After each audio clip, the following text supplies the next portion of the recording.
나은 사람이 베드로와 요한을 붙잡으니 모든 백성이 크게 놀라며 달려나가 솔로몬의 행각이라 불리는 행각에 모이거늘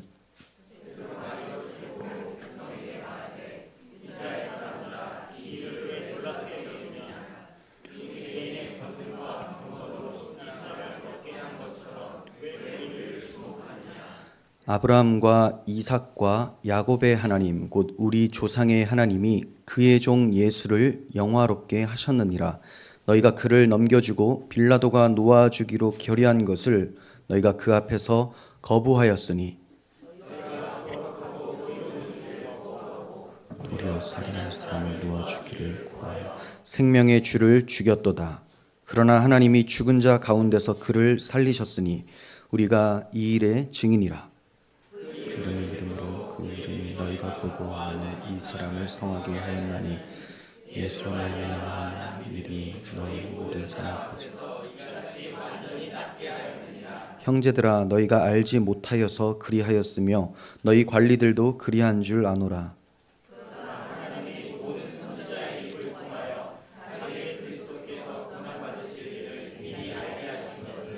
같이 이루시니 그러므로 너희가 회개하고 돌이켜 너희 죄 없이 함을 받으라. 이같이 하면 새롭게 되는 날이 주 앞으로부터 이를 것이요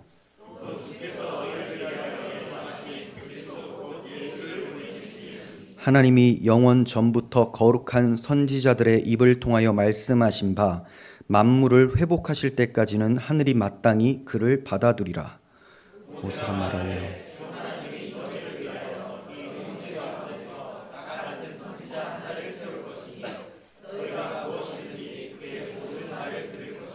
누구든지 그 선지자의 말을 듣지 아니하는 자는 백성 중에서 멸망받으리라 하였고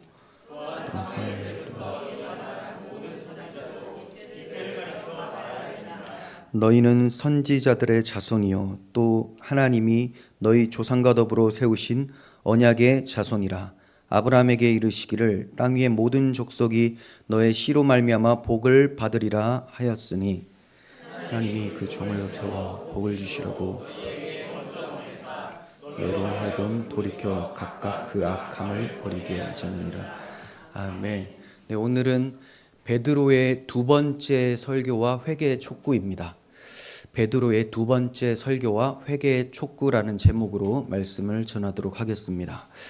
우리가 글을 읽을 때, 어떤 책을 읽을 때 그 저자의 의도, 기록 목적에 대해서 생각을 해야 되고 또 이제 머릿말을 통해서 이런 것을 좀 파악을 하게 됩니다.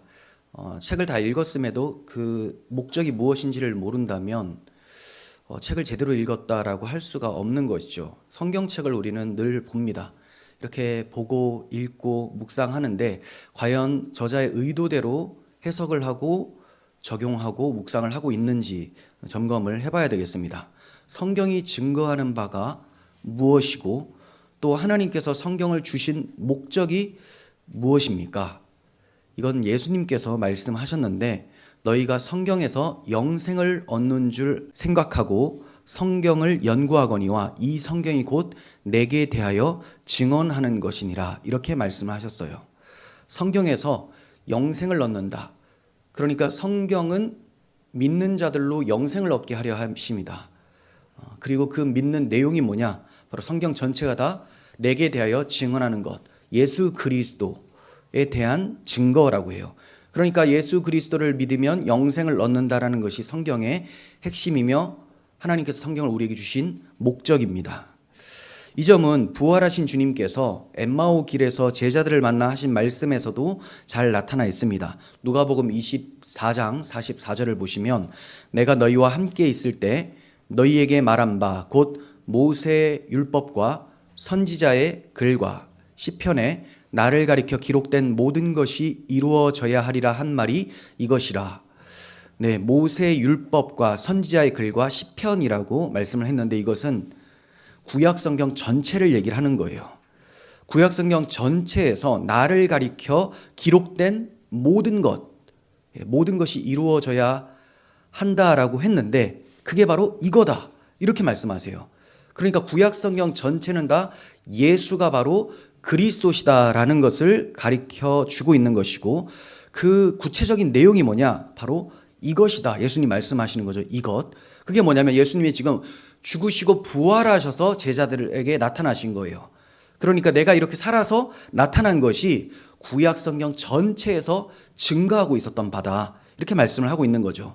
자, 그래서 이 점을 이어서 말씀해 주시는데 45절, 48절 말씀을 드릴게요.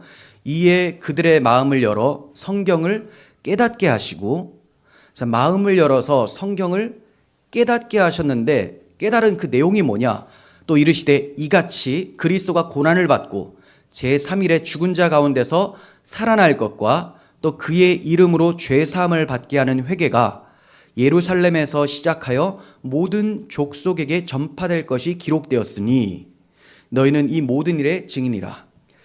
성경 전체가 다 예수님의 죽으심과 부활하심, 그리고 그 부활의 주의 이름으로 죄 용서가 온 세상 가운데 선포된다라는 것, 이것을 증거하고 있었던 거예요. 자, 그게 어디서부터 어디까지 선포되느냐? 예루살렘에서 시작돼서 모든 족속에게 전파될 것이 기록이 되었다. 그러니까 예루살렘에서부터 모든 족속에게 전파되는 그 내용이 우리가 지금 살펴보고 있는 사도행전이에요. 그래서 지금 3장에 들어왔는데 이 3장에서도 예루살렘에서 유대인들이 회개하고 예수 믿는 이런 내용이 나오죠. 그리고 나중에 박해를 받고 뿔뿔이 다 흩어져요. 이방 지역으로. 그래서 모든 족속에게 이 주 예수의 이름이 선포되므로 저들이 죄 용서받고 의롭다함을 받아 하나님 앞에 나아갈 수 있게 되었다. 자, 이 점을 사도행전이 말씀하고 있고, 사도행전의 이 말씀의 내용은 갑자기 이렇게 나타난 것이 아니라 미리 구약 성경 전체를 통해서 계속 증거하고 있었다라는 거예요. 그러니까 우리는 구약 성경을 보면 예수 그리스도의 죽으심과 부활하심, 죄 용서 의롭다 하심, 하나님과 화해하게 되어서 구원을 얻게 되었다. 이것을 발견하고 이것에 대해 감사할 수 있어야 되는 거죠. 주의 증인이라면, 설교자들이라면, 그리고 그리스도의 편지인 여러분들, 그리스도인이라면 마땅히 우리는 이 베드로가 설교하고 있는 이 내용, 바로 주 예수 그리스도 복음에 대한 내용을 전파해야 마땅합니다. 오늘 본문에서 베드로는 성경의 기록 목적대로 설교를 잘 하고 있어요. 우리는 2장에서 첫 번째 설교에 대해서 살펴보았습니다. 오순절에 성령이 임하자 방언이 막 터지면서 하나님 나라의 큰 일, 복음 전파를 하는 것이 일어났었고, 각국에서 모인 유대인들이 야, 이런 일이 어찌 된 일이냐라고 궁금해할 때 설교를 통해서 바로 기록된, 구약성에 기록된 그 말씀이 지금 성취가 되었다. 바로 예수 그리스도를 믿어 구원받으라, 회개하라, 이런 말씀을 전파했습니다. 오늘 두 번째 설교가 진행되는데 솔로몬 행각이라는 곳에서 설교를 해요. 마찬가지로 동일한 복음을 선포합니다. 그러니까 사도들은 어디로 가든지 성경의 기록 목적대로 예수가 바로 그리스도시다라는 것을 선포하고, 그 예수를 믿으면 죄 용서받고 의롭다함을 받아 하나님과 화해하게 되어 영생 얻는다, 이 점을 선포하고 있는 것입니다.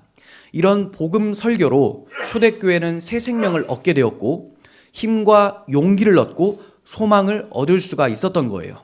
초대교회의 용기와 소망은 다른 것이 아니라 복음 선포에 있었습니다. 얼마 전에 죽으셨던 그 예수가 살아나셨다. 그분이 부활 승천하셔서 하나님 보좌 우편에 앉아 계신다. 통치자시라는 거죠. 보좌 우편에 앉으셨다라는 것은 이 세상을 통치하시는 분이 지금 눈에 보이는 헤롯 대왕이나 이런 사람들이 아니라 바로 예수가 바로 왕이시다.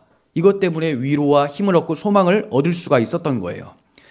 그때 역사하신 성령께서 오늘 우리에게도 동일하게 역사하셔서 큰 은혜를 주시기를 간절히 소원합니다. 자, 나면서부터 걷지 못한 사람을 베드로가 주 예수의 이름으로 일으켜 세웠습니다. 그의 발과 발목에 힘이 들어가기 시작했고 그가 일어나서 걷고 뛰며 찬송하며 성전에 들어가게 되었습니다. 이런 것을 본 사람들이 매우 놀라워하면서 베드로가 있었던 솔로몬 행각으로 모여들기 시작했어요. 베드로가 이것을 보고 이스라엘 사람들아, 왜 이 일을 기이하게 여기느냐?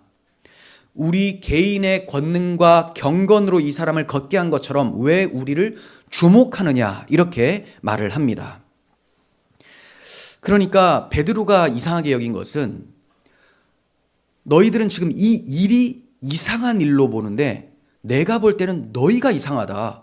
왜냐하면 이 기이한 일은 죽으셨다가 부활하신 예수께서 행하신 일이기 때문에 전혀 놀라운 일이 아니다. 그분은 살아계신 하나님이시다. 그러니까 이것을 기이하게 보지 말라는 거죠. 그리고 이러한 일을 내가 행한 것처럼 내가 특별히 권능이 있고 경건하다고 생각을 해서 나를 주목하지 말라. 나는 나를 증거하는 사람이 아니라 예수 그리스도의 증인이다라고 얘기를 하고 있어요. 오늘날 많은 사역자들이 자기 개인의 권능과 경건을 내세우면서 자신을 주목하게 만듭니다. 어떤 신기한 일들이 막 일어나고 병에서 치료받고 또 신비한 집회들을 통해서 여러 기이한 것을 경험하는 사람들의 특징이 뭐냐면 그 목사 신통하다라는 겁니다. 예수 그리스도의 복음에 대해서 예수님을 더욱더 사랑하는 것에 대해서 마음이 쏠리는 것이 아니라 그 목사는 다르다. 여기에 초점을 두게 된다는 거죠. 이것은 베드로의 모습과는 너무나 대조됩니다. 베드로는 그리스도의 증인이기 때문에 마땅히 그리스도께만 주목되기를 원하면서 전파를 했었던 거예요. 그리고 외치기를 아브라함과 이삭과 야곱의 하나님, 곧 우리 조상의 하나님이 그 종 예수를 영화롭게 하셨다. 이렇게 이어서 말씀합니다. 아브라함과 이삭과 야곱의 하나님, 언약의 하나님이 언약하신 대로 그 종 예수를 세우시고 그 종 예수를 영화롭게 하셨다. 부활시키시고 승천케 하셔서 지금 하나님 보좌 우편에 앉히셨다라는 말이에요. 이것도 갑자기 일어난 일이 아니라 언약하신 대로, 그래서 아브라함과 이삭과 야곱의 하나님이 그 언약의 종, 언약의 메시아를 높이셨다. 이렇게 말씀을 하고 있습니다. 그러니까 베드로는 지금 나를 바라보지 말고 그 예수 그리스도를 바라보라. 너희들이 언약의 자손으로서 지금까지 기다렸던 그 메시아가 바로 예수시니 그 예수는 하늘 보좌 우편에 앉으셨으니 이제 그분을 바라보라 라고 얘기를 합니다. 그 언약의 주께서 이같이 병든 사람, 못 걷는 사람을 완전히 낫게 했다라고 증거하고 있는 거예요. 완전히 낫게 했다. 잠깐 나은 것도 아닙니다. 완전히 나은 것입니다. 이렇게 예수 그리스도를 증거하는 것을 시작으로 베드로는 설교를 하고 있어요. 베드로의 증거는 예수님의 초림부터 해서 재림에까지 걸쳐서 설교를 하게 됩니다.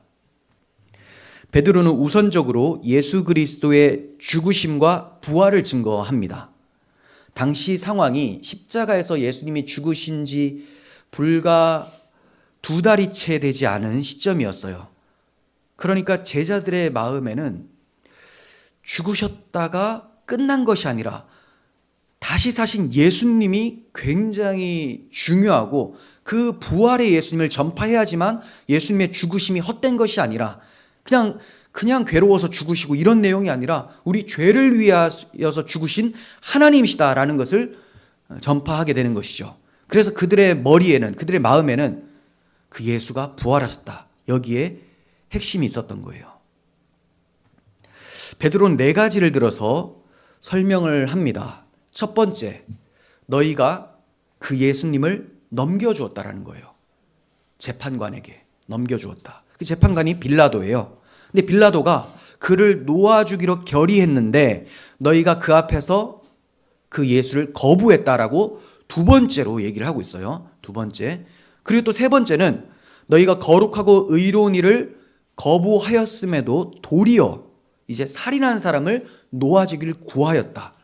바라바를 놓아주기를 구했죠. 결국은 너희가 생명의 주를 죽였도다. 이렇게 4가지를 통해서 그들에게 조목조목 얘기를 해주고 있어요. 그러니까 이것을 듣는 저들의 심령이 엄청 괴롭겠죠. 자기가 메시아를 죽였다라는 거예요. 우리들의 손으로, 우리들의 그 함성으로 메시아를 죽였구나. 그런 후에 베드로가 반전의 말씀을 또 전합니다. 반전의 말씀. 그러나 하나님이 죽은 자 가운데서 그를 살리셨으니 우리가 이 일의 증인이라. 너희가 거부하여 죽였는데 그 예수를 하나님께서 다시 살리셨다라는 거예요. 부인하지 못할 증거도 이어서 제시를 하는데요. 그 이름을 믿음으로 그 이름이 너희가 보고하는 이 사람을 성하게 하였나니 예수로 말미암아 난 이 믿음이 너희 모든 사람 앞에서 이같이 완전히 낫게 하였다. 그러니까 거부할 수 없는 증거가 뭐냐? 예수가 살아계시다라는 증거는 너희가 지금 보고 듣고 있는 이 사람이 병 고침을 받았다라는 겁니다. 그냥 중간에 살다가 생긴 병 고치는 게 아니라 날 때부터 못 걷는 자가 걷게 되었다. 인간이 할 수 없는 기적이 일어난 것이죠. 그러니까 너희는 죽이고 하나님은 다시 살리신 그분의 이름으로 이 사람이 완전히 낫게 되었다. 그러니 그분이 누구시겠느냐? 바로 너희가 그토록 기다렸던 언약의 메시아, 하나님의 아들이시다. 이렇게 말씀을 하고 있는 거예요. 형제들아 너희가 알지 못해서 그리하였으며 너희 관리들도 그러한 줄 아노라. 이렇게 말씀합니다. 자, 지금 베드로는 너희가 생명의 주를 죽였다. 그런데 하나님께서 그분을 살리셨다. 그럼 여기까지 들으면 이제 우리는 큰일 났구나. 우리 이제 멸망당하는구나. 이렇게 되겠죠. 근데 여기서 그친 것이 아니라 나는 안다. 너희들이 몰라서 그랬던 것이다. 너희 관리들도 몰라서 그런 거야. 자, 이 말은 너희가 고범죄, 고의적으로 죄를 범한 것이 아니라 부지 중에 알지 못하는 중에 죄를 범한 것이라고 얘기를 해주면서 율법에는 고의로는 용서를 받지 못하지만 부지 중에 지은 죄에 대해서는 용서받는 법이 있었습니다. 그래서 너희들 지금 멸망당하는 거 아니다. 너희가 몰라서 그랬다는 걸 알기 때문에 회개하면 용서받을 수 있다라고 하면서 용서의 길을 열어주고 있는 거예요. 그렇다고 베드로는 여기서 멈추지 않고 계속해서 증거를 하는데 지금까지 말한 것은 너희가 죽였고 너희가 알지 못해서 죽였기 때문에 예수님이 실수로 죽은 것이 될 수가 있잖아요. 실수로. 그런데 그게 아니라고 얘기를 하는 거예요. 그게 아니다. 이들의 죄는 용서받을 길을 열어주기 위해서 너희가 알지 못해서 죽인 것이다. 하지만 예수는 단순히 실수로 죽은 것이 아니라 하나님의 계획하신 뜻 가운데서 주권적으로 죽임당하신 것이다. 이렇게 이어서 말씀해 주고 있는 거예요. 자, 어째서 그리스도께서 죽으신 것인가? 18절 보시면 그러나 하나님이 모든 선지자의 입을 통하여 자기의 그리스도께서 고난받으실 일을 미리 알게 하신 것을 이와 같이 이루셨느니라. 네, 하나님의 계획과 주권 가운데서 죽임을 당한 거라는 거죠. 우연히 발생한 것도 아니고 너희가 몰라서 죽인 것, 그걸로 끝나는 것이 아니다. 너희가 몰라서 죽였지만 하나님께서는 너희가 그렇게 할 때 허용하신 것이다. 왜냐? 이전부터 하나님의 계획과 뜻이 있었기 때문에 그 때가 차서 너희의 실수를 하나님께서 내버려 두시고 그를 잡으시게 하셔서 그분께서 죽으셨다. 그러니 하나님의 정하신 뜻과 미리 아신 바대로 내준 바 되신 분이 바로 예수 그리스도시다. 이렇게 증거하고 있는 거죠. 베드로는 하나님의 정하신 뜻을 말하는 데 있어서도 하나님이 모든 선지자의 입을 통하여서 미리 알게 하신 것이라고 얘기를 합니다. 하나님께서 모든 선지자의 입을 통해서 미리 알게 하신 바를 이루신 것이다. 그러니까 기록된 말씀에 근거해서 증거하고 있는 거예요. 하나님께서는 친히 말씀하신 기록된 말씀을 떠나서 역사하시는 분이 아닙니다. 하나님은 반드시 이전에 선지자들에게 하신 말씀, 구약 성경을 통해 하신 말씀을 신약 성경에서 성취를 하시는 분이시지, 구약에 아무 기록도 없는데 갑자기 이런 일들을 임기응변적으로 하시는 분이 아니라는 거예요. 예수 그리스도는 성경대로 죽으시고 성경대로 살아나신 분이세요.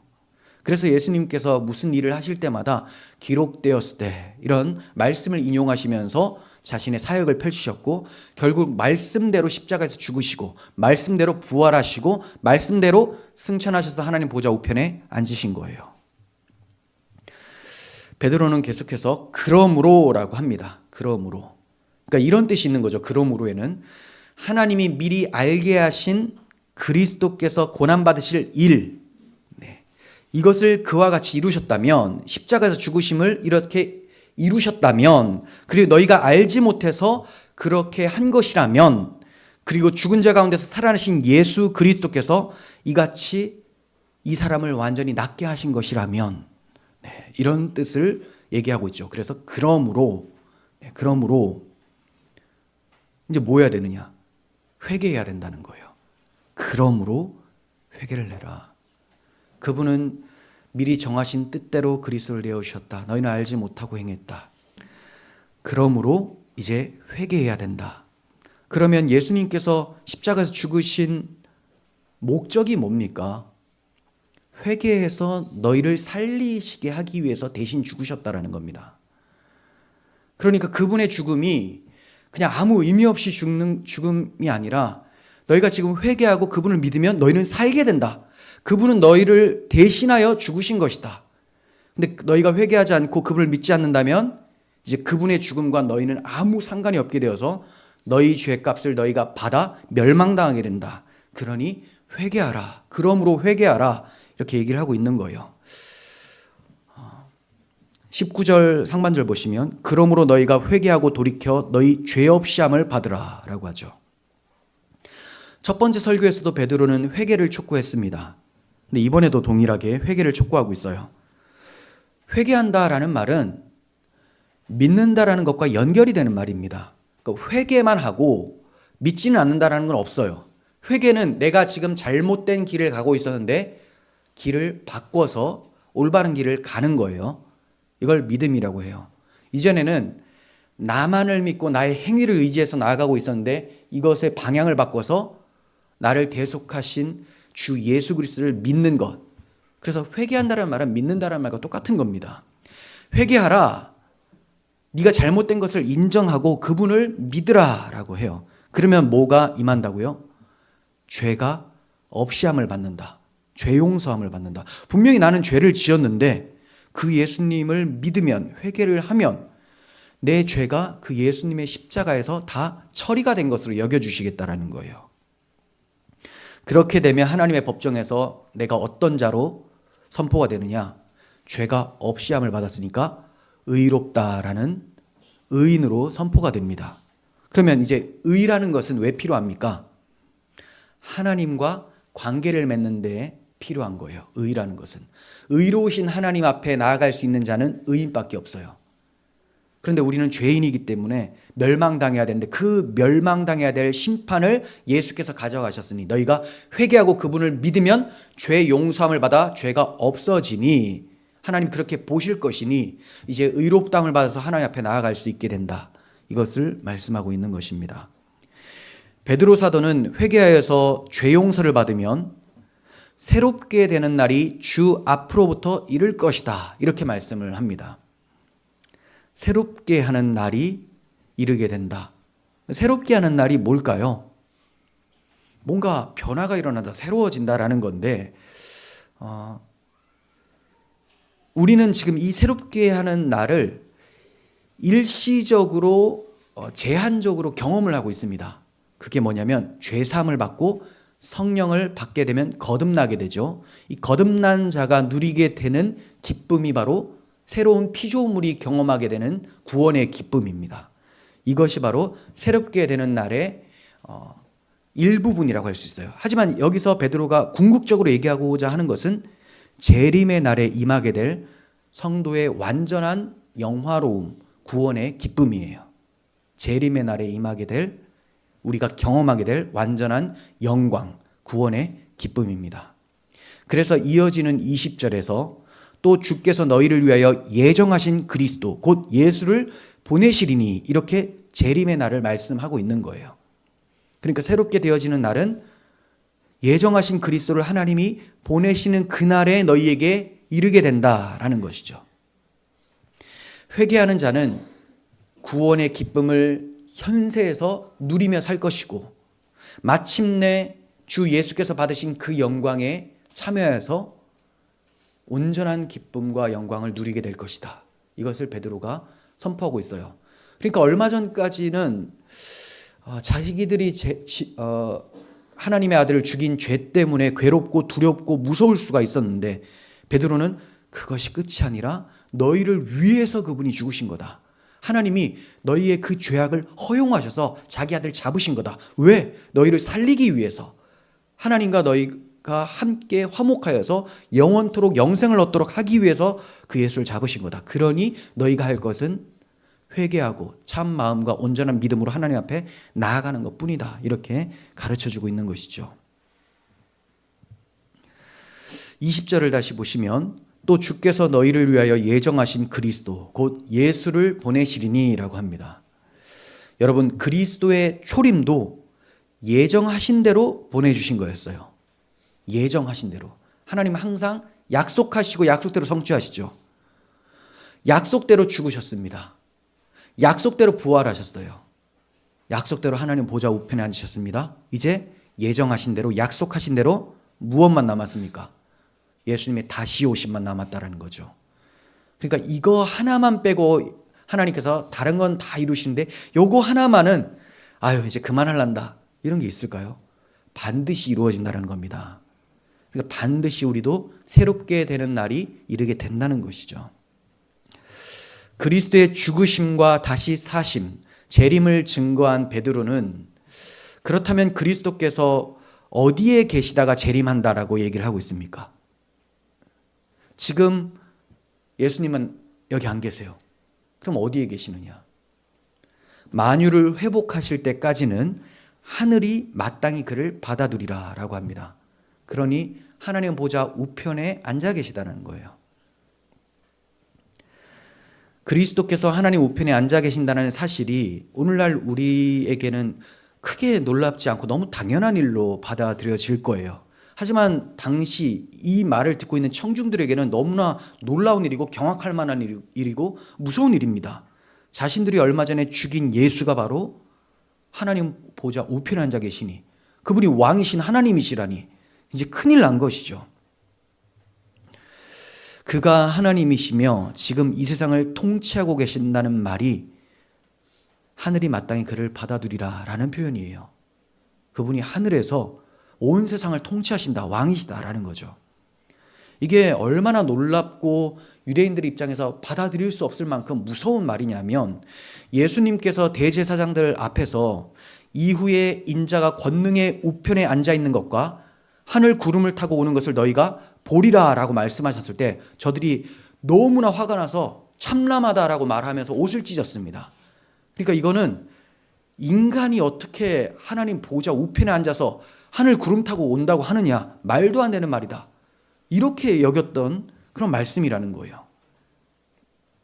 그런데 베드로는 그 예수가 지금 하나님 보좌 우편에 앉아 계신다, 하늘이 만물이 회복할 때까지는 그분을 마땅히 받아두고 있다, 이렇게 말씀을 하고 있는 거죠. 그러니 너무나 경악스러운 말이고 두려운 말이 됩니다. 여러분에게도 하나님 보좌 우편에 예수께서 앉아 계신다는 말이 경악스러운 말입니까? 우리가 처음 예수 믿을 때는 경악스러운 말로 들려졌을 거예요. 우리도 예수님이 그냥 한낱 이스라엘 사람으로 생각했고 어떤 선한 사람 이 정도로 생각했을 때가 있었을 거예요. 근데 그분이 하늘 보좌 우편에 앉아 계신다? 그럼 지금까지 그분을 믿지 않고 내가 왕으로서 스스로 하나님처럼 살았던 나의 죄는 뭐가 됩니까? 무서운 일이라는 거죠. 하지만 이제 주님을 믿는 우리에게는 주님이 하늘 보좌 우편에 앉아 계신다는 것은 큰 위로와 용기가 되어집니다. 주님이 하나님 보좌 우편에 앉아 계시니 믿음으로 그분과 한 몸이 된, 연합이 된 우리들도 그분과 같게 될 줄을 우리는 알고 있기 때문에 우리에게 용기와 소망이 되는 것이죠.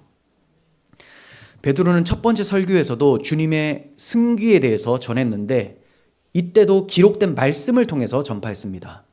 그런데 이번에 두 번째 설교에서도 그리스도의 승귀, 하늘 보좌 우편에 앉으심을 전할 때 기록된 말씀을 근거로 전하고 있어요. 항상 사도들의 설교에는 기록된 말씀, 구약 성경을 통해서 예수의 복음을 설명합니다. 21절을 보세요. 하나님이 영원전부터 거룩한 선지자들의 입을 통하여 말씀하신 바, 구약 성경이죠. 만물을 회복하실 때까지는 하늘이 마땅히 그를 받아두리라. 그러니까 지금 하늘 보좌 우편에 앉아 계신 예수, 그리스도의 승귀는 구약 성경에 약속된 사건이다. 이렇게 말씀을 하고 있는 거예요.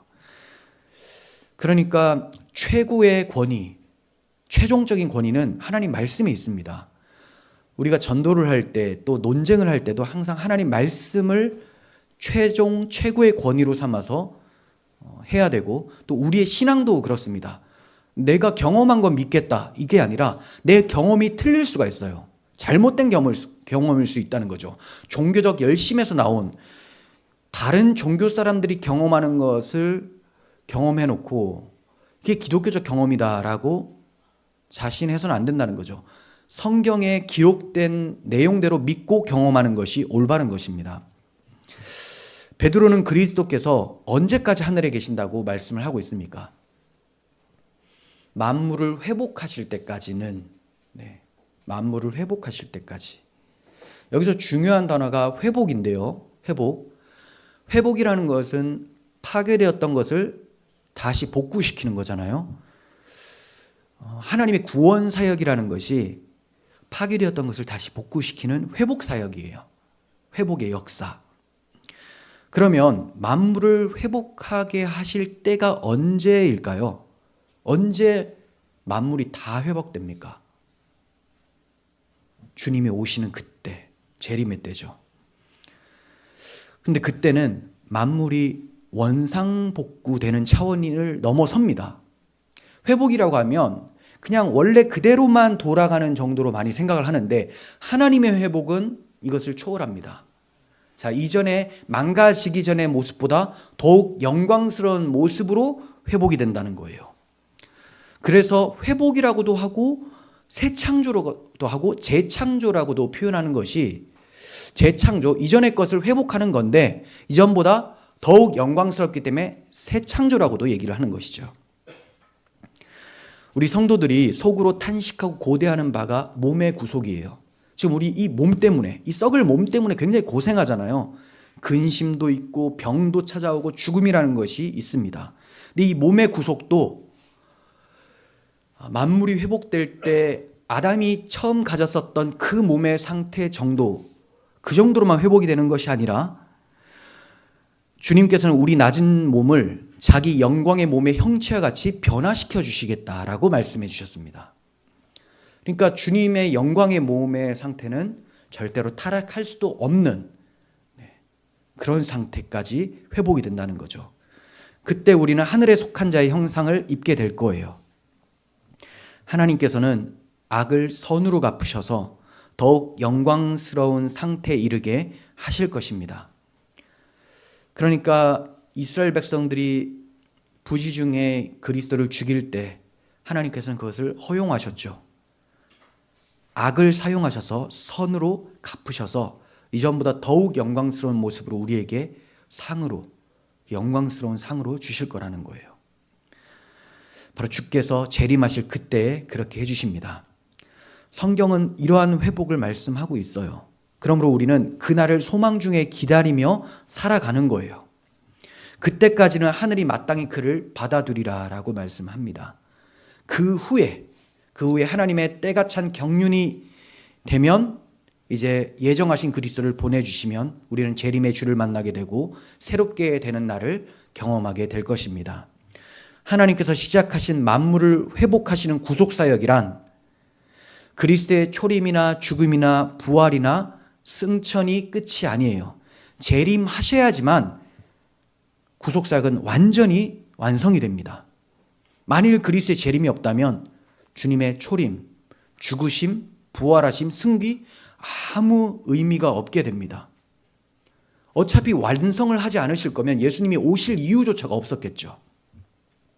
하지만 예수님께서는 약속대로 오셨고, 약속대로 죽으셨고, 약속대로 부활하셨고, 약속대로 승천 보좌 우편에 앉으셨어요. 그러니 하나님께서는 약속대로 그 예수님을 보내주실 것이고 하나님의 구속사역을 완성하실 거라는 거죠. 우리는 이처럼 반드시 이루어질 약속에 대해서, 재림과 만물 회복에 대해서 소망을 가지고 있는 사람들이에요. 이 사람들을 그리스도인이라고 합니다. 이 세상이 다가 아니라 주님께서 새롭게 되는 날을 우리에게 주실 것이다.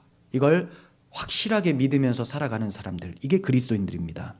그러니 이 땅에 소망 두지 않고 이 세상의 것이 사라져도 절망하지 않고 더 영원하고 영광스러운 하늘을 바라보며 살게 되는 것이죠. 베드로는 첫 번째 설교에서도 예수님의 생애와 죽으심, 다시 사심, 하나님 보좌 우편에 앉으심을 증거했습니다. 두 번째 설교에서도 동일하게 전파하고 있어요. 이걸 한 단어로 요약을 하면 복음을 선포했다라는 겁니다. 복음. 그러니까 베드로 사도나 요한이나 모든 사도들은 바울 사도가 말한 것처럼 예수 그리스도와 그가 십자가에 못 박히신 것 외에는 아무것도 알지 않기로 작정했다.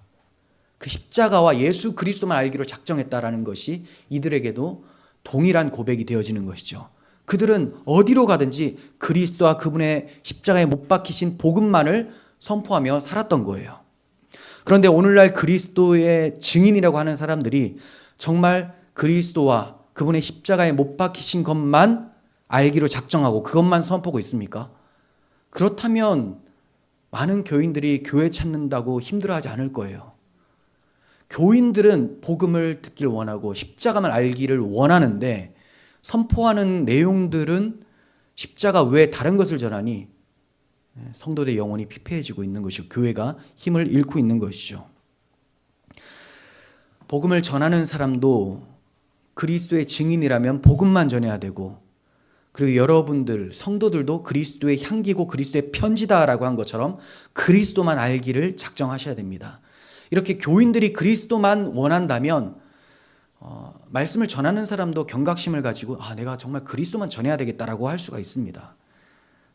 또 목사가 복음만 전한다면 듣는 사람도 그리스도만 들어야 되는 거구나 이렇게 또 생각할 수가 있어요. 근데 오늘날은 이 두 가지가 다 무너져 있는 상태이기 때문에 정말 하나님께서 이 여러분과 저를 사용해 주셔서 이 복음이 회복되기를 원합니다. 세계 곳곳에 이렇게 복음이 회복되는 교회들이 나타나야지만 하나님의 역사가 계속해서 복음을 통해 나타날 것이고 하나님께서 영광을 받으실 거예요. 자, 22절에서 26절은 이제 마지막 단락인데요. 베드로가 두 번째 설교를 했는데 결론을 맺는 부분입니다. 그 결론이 뭐냐? 예수 그리스도는 구속의 성취자시다라는 거예요. 예수 그리스도는 구약을 성취하시는 성취자로 오셨다. 구약의 주제가 뭔가요? 창세기 3장 15절에서 여자의 후손을 하나님이 메시아로 보내셔서 원수 마귀의 머리를 상하게 하시겠다라는 거잖아요. 여자의 후손을 보내주시겠다. 이게 구약의 주제입니다. 그럼 신약의 주제는 뭐냐? 여자의 후손, 약속하신 메시아가 오셨다라는 겁니다. 지금 베드로는 결론 부분에서 이것을 증거하고 있는 거예요. 22절 보시면 모세가 말하되 주 하나님이 너희를 위하여 너희 형제 가운데서 나 같은 선지자 하나를 세울 것이니 너희가 무엇이든지 그의 모든 말을 들을 것이라. 나와 같은 선지자, 그러니까 모세는 이스라엘 백성들을 출애굽하여 약속의 땅 가나안에 넣은 구원자와 같은 사람이죠. 이렇게 구약의 메시아의 역할을 했었던, 인도자의 역할을 했었던 모세가 가리켰었던 진짜 메시아, 나와 같은 선지자가 바로 예수님이라는 거예요. 그래서 구약에 약속된 모세와 같은 선지자 메시아가 오셨다라고 베드로가 증거하고 있어요. 24절 보시면 또한 사무엘 때부터 이어 말한 모든 선지자도 이때를 가리켜 말하였느니라. 그러니까 구약 성경의 모든 선지자들이 무엇을 얘기를 했냐면 예수님의 십자가에서 죽으심으로 죄 용서받게 되는 이 사건, 이때 그분과 그때와 그 사건을 얘기를 했다는 거죠. 그러므로 베드로는 구약 성경의 중심이 그리스도시고 구약 성경이 중점적으로 예언한 때도 바로 이 예수님의 구속 성취의 때라고 말씀을 하고 있는 거예요.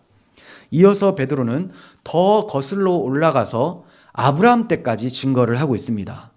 그러니까 구약 성경을 하나하나 짚어가면서 지금 내가 말하는 거는 내 혼자의 생각이 아니라 약속된 성경대로 그분이 오셨다는 걸 증거하고 있다. 이걸 전하고 있어요.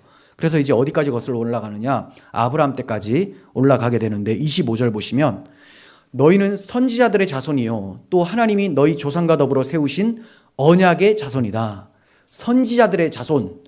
그러니 하나님의 말씀이 선포되는데 말씀의 백성이었다라는 거예요. 하나님이 자기 백성에게 말씀하잖아요. 이방인들에게 말씀 안 합니다. 그리고 너희에게는 언약이 있었기 때문에 언약의 자손이다. 이걸 가르쳐주고 있어요. 자, 그리고 하는 말이 아브라함에게 이르시기를, 언약의 자손이라고 하고 아브라함에게 이르시기를 하니까 아브라함 언약을 기억하라는 겁니다. 땅 위의 모든 족속이 너의 씨로 말미암아 복을 받으리라 하셨으니, 그러니까 아브라함의 언약을 상기시켜 주면서 너희는 언약의 자손이지 않냐, 그 언약하신 그리스도가 오셨다라는 거예요. 아브라함 언약이 뭐예요? 여기 나와 있죠. 땅 위의 모든 족속이 아브라함의 씨로, 자손으로 복을 받는다. 그 아브라함의 자손을 메시아로 고대하고 있었습니다. 그러니까 언약의 자손들은 항상 언약의 메시아를 기다립니다. 그분이 누구냐? 아브라함의 자손이요 다윗의 자손이에요. 신약성경 첫 번째 탁 펴면 아브라함과 다윗의 자손 예수 그리스도의 계보다 하면서 그분들이 그토록 기다렸던 메시아가 오셨다라는 것을 증거하고 있어요. 지금 베드로가 그걸 얘기를 하고 있는 겁니다. 지금 너희가 죽인 그 예수가 너희가 그토록 기다렸던 언약의 주다. 아브라함의 자손이다. 그러니까 너희가 언약의 자손답게 언약의 주가 오셨다면 그분을 믿어야 되지 않겠느냐. 그래서 하나님이 그 종을 세워 복을 주시려고 너희에게 먼저 보내셨다라고 말하면서 그 언약이 성취되었다. 그러니 그분을 믿으라. 이렇게 얘기를 하고 있어요. 너희에게 먼저 보내셨다. 기다렸던 그 메시아가 왔다. 그러므로 너희가 비록 알지 못하고 메시아를 죽였으나 그가 언약의 주님이시기 때문에, 너희가 언약의 자손이기 때문에 회개하고 그를 믿어서 구원을 받으라. 이렇게 외치고 있습니다. 그렇지 않으면 모세가 말한 대로 누구든지 그 선지자의 말을 듣지 않으면 멸망을 받게 된다라고 해요. 멸망을 받게 된다. 그리고 메시아께서 너희에게 먼저 오셨으니 돌이켜서 각각 그 악함을 버리라라는 겁니다. 그 악함이 뭐냐? 하나님의 의를 버리고 자기 의를 세우기 위한 이 악함. 하나님이 보내신 의, 메시아를 믿으라는 거죠. 회개하고 예수를 믿으라. 근데 자기가 지금까지 율법 지키고 하나님 앞에 공덕이라고 쌓았었던 것이 다 무너질까 봐 완고한 마음, 이거 다 회개하고 하나님이 주시는 의, 예수 그리스도를 믿으라. 베드로가 이렇게 복음으로 초청을 하고 있는 것입니다. 당시 청중들도 그렇고요. 그 전에도 지금도 모든 인류는 다 회개하고 예수 그리스도를 주님으로 믿어야 됩니다. 베드로가 자기 개인의 견해로 회개를 하고 믿으라고 얘기를 하는 게 아니죠. 지금 우리가 살펴본 것은 계속해서 약속대로 구약 성경이 증거하는 대로 예수가 오셨다라는 거예요. 성경은 정확무오한 하나님의 말씀입니다. 개인의 견해나 감정이 아니에요. 그러므로 완전한 최종 권위고 최고의 권위입니다. 이 최고의 권위를 들어서 회개하고 예수님을 믿으라. 그래야만 산다라고 말씀하고 있어요. 우리는 이 복음 앞에서 어떠한 반응을 보이고 있습니까? 매번 듣는 복음이라서 나하고는 별로 상관없는 일이 아닌가라고 생각해서는 안 됩니다. 어제 믿으셨다면 오늘 또 믿으시고 날마다 계속 믿어가는 것이 성화의 삶이에요.